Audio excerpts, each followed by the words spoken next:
Well, thank you, Madam Chair, and thank you for calling today's hearing on the ongoing pandemic response. During the first year of this pandemic, we all witnessed a colossal failure of leadership with fatal consequences. But in the past few months, we finally rounded a corner. With the passage of the American Rescue Plan, help is on the way.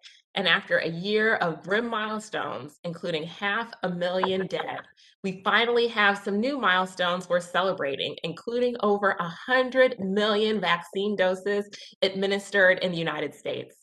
These developments are promising, but we're not out of the woods yet. And one of the most important and logistically challenging steps on our path to normalcy is vaccination. We have a long road ahead before we reach herd immunity. And I'd like to ask a few questions about FEMA's role in helping us get there. Mr. Fenton, can you explain how FEMA plans to use funding from the American Rescue Plan to accelerate COVID vaccine rollout and get shots in arms? We are doing a number of things to help with that. Why CDC and the operation are funding the vaccine supply, what we're doing is funding state and local government's capability to administer vaccine. So the $4.4 billion we've already provided out in the last 50 days is part of that. Second thing we're doing is we're sending federal personnel out there to help state and local governments. So actually people to administer vaccines. And to date, we've deployed roughly about 6,000 people out to help in that mission, whether it's Department of Defense, HHS, FEMA, the Forest Service, you name the federal agency, we have them lined up to help us in that mission, including DHS as a large is helping us out. And then lastly, what we're doing is setting up specific sites to provide large amounts of vaccine in large population areas where there's high social vulnerabilities to help to ensure equity and those most at risk are vaccinated. Thank you. I'm hearing from my constituents every day that there's just not enough vaccine available in our community. I'm interested in seeing this change as quickly as possible. So I'm glad this administration has taken an all hands on deck approach.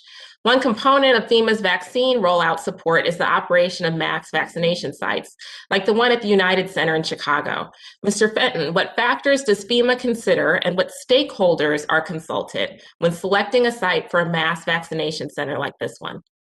Well, we work very closely with CDC to look at their social vulnerability index score that looks at each county. And what we're looking at is a large population area. And if you take, for example, Illinois and Chicago specifically, we're looking at the number of people within the Chicago area, the social vulnerabilities there, but also recognizing that Black and Brown people have been impacted by COVID 3 times as much, hospitalized 2 times as much death, and to ensure that we're working with faith-based organizations, community-based organizations, and the state and local governments to target those areas and those individuals to ensure that we vaccinate them first. If you kind of look at the Illinois area, about 40% of the people that have been COVID positive and been hospitalized are from the Chicago area.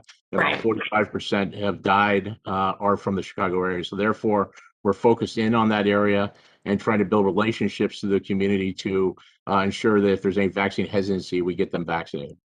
Well, as I'm sure you're aware, there's a lot of confusion surrounding the opening of the United Center vaccination site last week.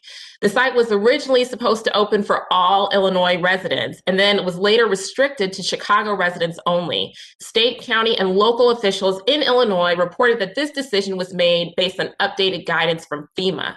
Can you briefly explain to the committee what guidance you originally provided on eligibility for sites and what changed in your updated guidance?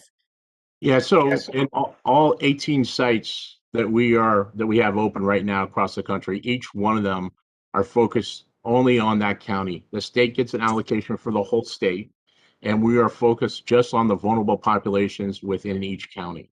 What had happened in Illinois is the state started going ahead and accepting registrations for the whole state.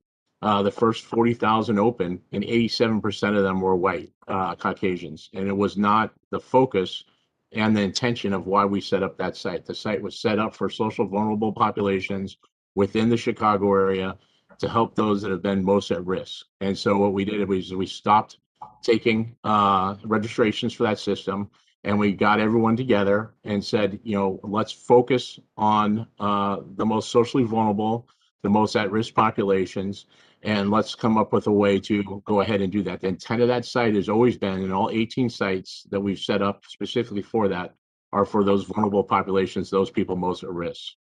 Well, listen, I'm a nurse. I co-founded the Black Maternal Health Caucus. I am very concerned about deadly disparities.